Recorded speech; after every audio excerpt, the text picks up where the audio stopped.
What is going on, guys? It is Wrestlelamia here, back with some more news. Join us now as Wrestlelamia looks at the second May edition of the Blue brand and the wildest news stories you need to know, including full coverage of WWE's shocking releases, what's next for released superstars, and Triple H's involvement. Be sure to subscribe and hit that notification bell for daily wrestling videos, and follow us on Facebook for exclusive lists.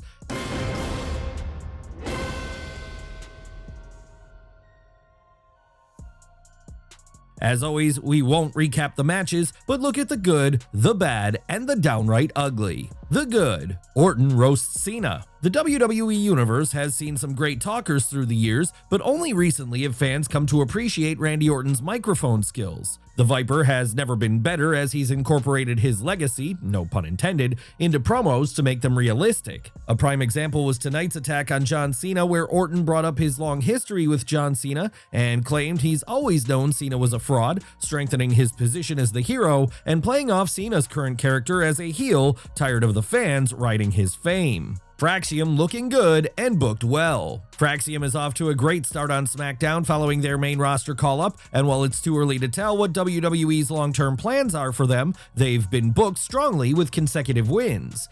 Even better, Nathan Frazier and Axiom seem fully invested in showing the main roster why they were so celebrated in NXT. Escobar vs. Phoenix intrigue. Congratulations to WWE for using Rey Fenix to jumpstart the Blue brand's long-neglected array of luchadors. As the backstage drama between Santos Escobar and Rey Fenix intensifies, fans are getting to see some dynamite matches and develop an appreciation for superstars such as Los Garzas, Santos, and more. Good, albeit predictable, matches. As predictable as the outcomes were for many of tonight's matches, Fraxium beating Pretty Deadly, Aleister Black defeating The Miz, and so on, fans were treated to an array of exciting matches that showcase tag team and singles stars, essentially showing fans what the winners could do in the ring and preparing them for future matches when they face stronger competition. Nick Playa Aldis. Nick Aldis continues to put the authority in authority figure on SmackDown, dealing with maniacs like Drew McIntyre and Jacob Fatu, two men who would send Raw general manager Adam Pearce off the deep end.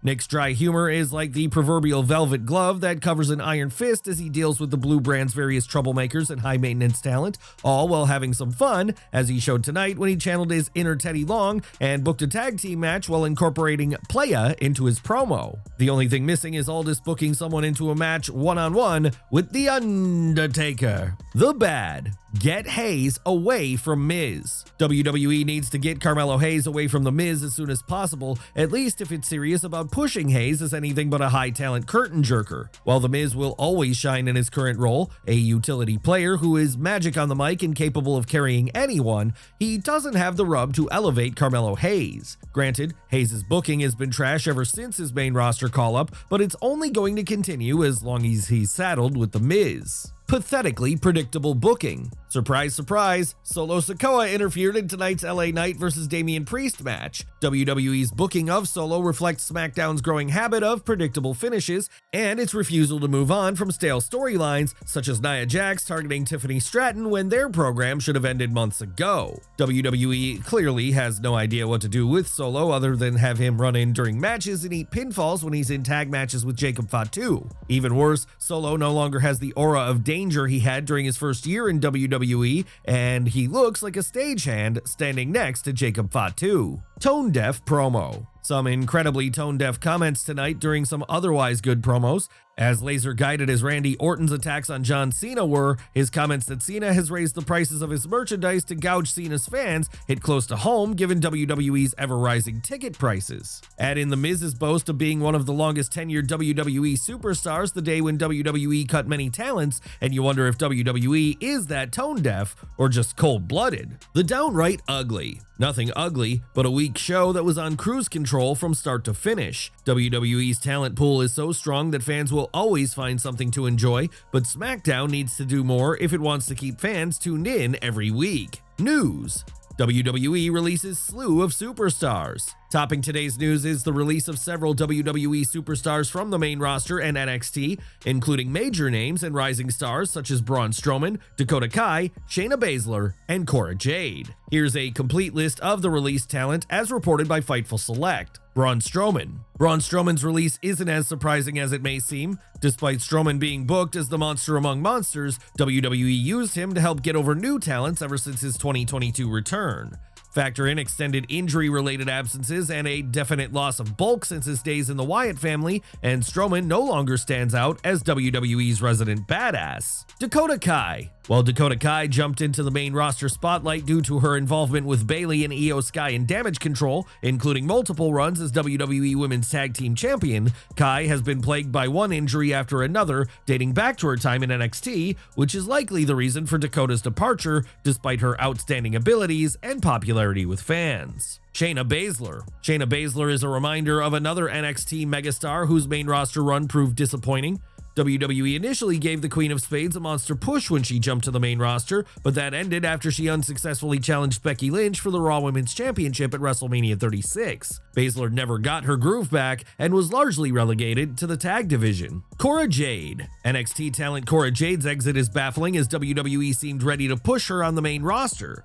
Unfortunately, Jade seems to be another wrestler whose history of injuries influenced WWE's decision to release her. Kaden Carter and Katana Chance. Former WWE Women's Tag Team Champions, Kaden Carter and Katana Chance were non-entities as soon as they jumped to the main roster. Their forgettable WWE Women's Tag Team Championship reign made them seem like transitional champions, and WWE's inconsistent booking of them made it inevitable they were headed for a release. Gigi Dolan. Gigi Dolan enjoyed spectacular success in NXT during her time in Toxic Attraction alongside tag team partner Jacy Jayne and former NXT Women's Champion Mandy Rose. While Dolan bounced back in a recent team with Tatum Paxley, she seems to be the latest victim of a bloated roster and WWE having the proverbial pick of the litter when it comes to keeping and releasing talent. Eddie Thorpe. Like all the wrestlers released on 2nd May, Thorpe is talented and has potential. It's arguable WWE didn't give Thorpe time to get over, he's only been in NXT since 2023, but it's possible WWE felt there was no room for improvement and/or his spot could be better used by someone else. Riley Osborne. Like Eddie Thorpe, NXT superstar Riley Osborne is another relative short-timer. He joined NXT in 2023.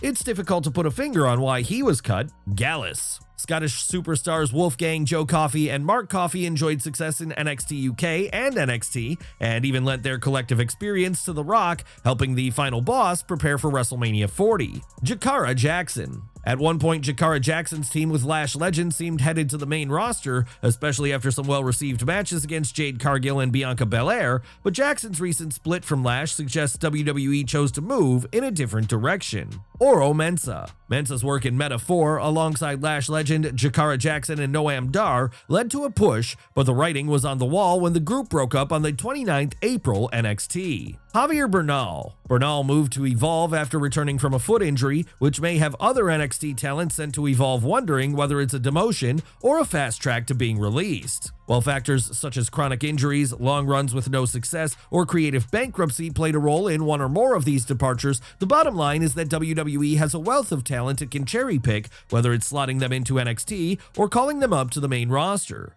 Very few superstars are irreplaceable, and more releases are likely considering the size of WWE's roster and TKO Holdings' penny pinching. Triple H's role in releases. Just how much was Triple H involved in the WWE's recent releases?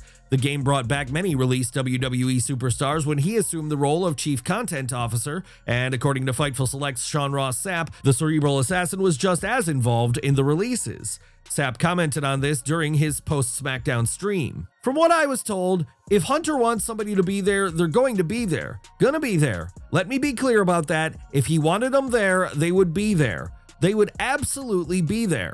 Do you agree with Sapp? And if so, what does this say about Triple H's opinion of the released wrestlers? Shayna's shocking release. While all the releases were shockers, Fightful Select notes the circumstances surrounding Shayna Baszler made her release even more shocking than others. Shayna Baszler had helped out at NXT recently, causing a big surprise at her release. She re-signed with WWE last year. Were you surprised by Shayna's release? And what do you think is next for the former Pure Fusion Collective member? What's next for released talent? Whether these superstars have to wait for no-compete clauses to expire, or if they're available immediately, a new report suggests there's already interest in some of them being signed, chief among them former Damage Control member Dakota Kai. According to Sean Ross Sapp, Dakota Kai already has gained the interest of outside companies and top agents in pro wrestling, as they expect her to have plenty of offers. There you have it, folks, the wildest news stories and rumors you need to know. Don't forget to leave your comments down below, and I'll see you next time back for some more wrestling content.